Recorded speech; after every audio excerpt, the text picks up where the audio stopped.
Au fil des années, les Peace and Sport Awards sont devenus une référence dans le mouvement de la paix par le sport.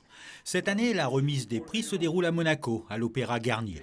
Les lauréats ont un point commun. Ils mènent des projets représentatifs de la capacité du sport à réconcilier des communautés divisées ou opposées. C'est le leitmotiv de Peace and Sport qui entend promouvoir la paix en utilisant le pouvoir du sport. Il a fallu convaincre des dirigeants sportifs qui pouvaient être des acteurs de paix et pas seulement des développeurs du sport. Et puis convaincre les leaders gouvernementaux que le sport, ce n'était pas forcément une dépense, mais que c'était un investissement. Et bien sûr, ça prend du temps. Il faut mobiliser des gens, il faut qu'ils soient convaincus, il faut qu'ils deviennent des militants. Il faut structurer les approches, il faut valider les meilleures pratiques. Il faut créer ensuite un club d'ambassadeurs qui puissent porter le message. Les champions sont les mieux placés pour ça, parce qu'ils ont leur aura dans leur sport, ils ont la neutralité de fait. Donc on n'est jamais accusé d'avoir des arrière-pensées, quelles qu'elles soient au plan politique. On est là pour faire de l'unité à partir de la neutralité du sport. Parmi les awards les plus prestigieux, celui du champion de l'année. Il est décerné au rugbyman sud-africain Siya Kolisi, champion du monde en titre et premier capitaine de couleur des Springboks en 126 ans d'histoire.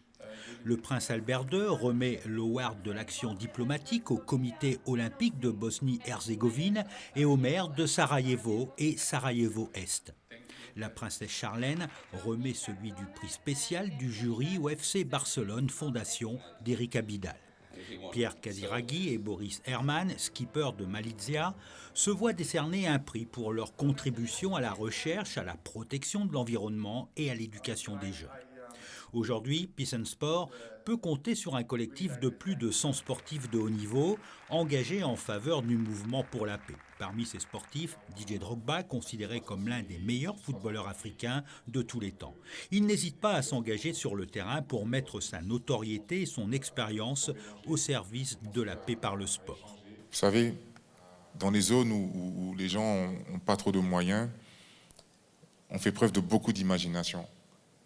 Et par exemple, moi par exemple en Côte d'Ivoire, dans ma jeunesse, on jouait au foot, on prenait des sacs plastiques, on les rembourrait dans un grand sac un peu plus solide et ça devenait le ballon. Et on faisait ce qu'on appelait un tournoi avec un trophée, sauf qu'on n'avait pas les moyens de s'acheter le trophée. Donc on prenait une bouteille comme ça en plastique, on la coupe en deux, on renverse le haut comme ça et on achète des bonbons.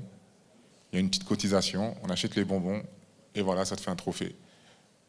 Et ça permet de réunir tout le quartier, ça permet de réunir tout le monde et ça évite les jeunes, ça encourage les jeunes à se concentrer sur le sport, à jouer ensemble, à partager des moments de joie. Ça les éloigne de la violence et puis de traîner un petit peu dans les rues.